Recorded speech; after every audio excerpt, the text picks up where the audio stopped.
வணக்கம். கருப்பு எனக்கு பிடிச்ச கலரு. இதுதாங்க இன்றைய தலைப்பு.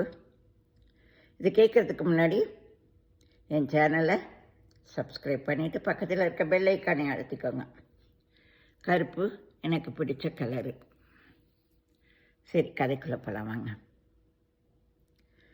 காஞ்சனா அன்னை அலுவலகத்துக்கு கிளம்புறதுக்கு முன்னாடி தன்னை அழகு பார்த்துட்டு அவசரமாக வெளியில் வர அறையை விட்டு. அதை கண்ட அவங்க மாமியார், காஞ்சனா, உன்ட்ட வேறு புடவே இல்லையா? எப்போ பாரு என் கருப்பு கலரே உடுத்துற, போய் அந்த புடவையை மாற்றிட்டு வேறு கலரில் உடுத்திட்டு வா அப்படின்னு சொன்னாங்க. அத்தை, இதுக்கு என்னத்தை குறைச்ச? இது நல்லா தானே இருக்குது. நான் என்ன வேற எங்கேயுமா போகிறேன்? வேலைக்கு தானே போகிறேன். எந்த புடவை உடுத்துனா என்ன அப்படின்னு சொல்கிறாங்க. இங்கே பாரு, எதுக்கு எடுத்தாலும் ஏற்று பேசாமல் மாற்றிட்டு வா அப்படின்னு மாமியார் அதட்டுறாங்க.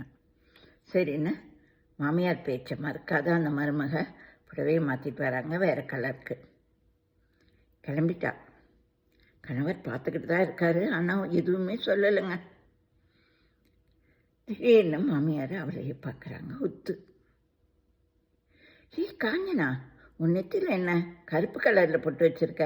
அதை முதல்ல மாற்றிட்டு சிவப்பு கலரில் மங்களகரமாக வச்சுட்டு வா அப்படிங்கிறாங்க. அத்தை அப்படின்னு சினுங்கிக்கிட்டே போய் அதையும் மாற்றிட்டு வரா. ஏங்க இப்படி பண்ணுறாங்க அவங்க அம்மா அப்படின்னு சொல்லிட்டு அவங்க கணவன்கிட்ட போய் மெல்லமாக கடுக்கெடுக்கிறாங்க காஞ்சனா. அதை கவனிச்சுக்கிட்டு இருந்த மாமியார், இங்கே பாருமா, மங்களகரமான எவ்வளோ கலர் இருக்கு, அப்போ இந்த கருப்பை எதுக்கு எடுத்தாலும் அதே இது பண்ணாத நீ அப்படின்னு அதட்டிடுறாங்க. அன்னைக்கு மாலை ரொம்ப லேட்டாக வராங்க காஞ்சனா.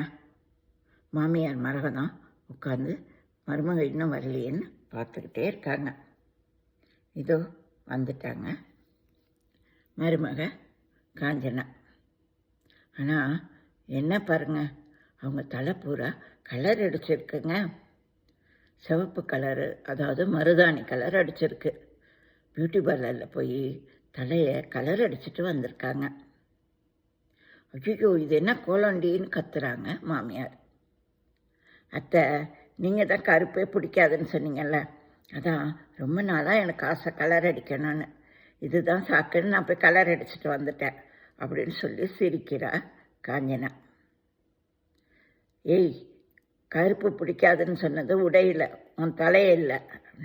அப்போ தலை மட்டும் கருப்பாக இருக்கலாமா அத்தை அப்படின்னு சொல்லிட்டு, அதெல்லாம் சரி, நீங்கள் ஒரு புள்ள பெற்று வச்சுருக்கீங்களே உங்கள் மகன், அவரே கருப்பு தானே அப்படின்னு சொல்லி சிரிக்கிறா காஞ்சனா. அத்தை, கலரில் என்னத்தை இருக்குது? நிறம் எந்த நிறமாக இருந்தாலும் நம்ம மனசுக்கு நல்லதாக பட்டா அது நல்லது தான் அத்தை அப்படின்னு சொல்லிட்டு அப்படியே அத்தையை பார்க்குறா. அவங்க சிரிச்சுக்கிட்டு, சரிடி, இனிமேல் நீ எந்த கலர் வேணாலும் கட்டிக்கோ, நான் எதுவும் சொல்லலை, ஆனால் இந்த தலையை மட்டும் கலர் அடிக்காத அப்படின்னு சொல்லி சிரிக்கிறாங்க. நன்றி, வணக்கம்.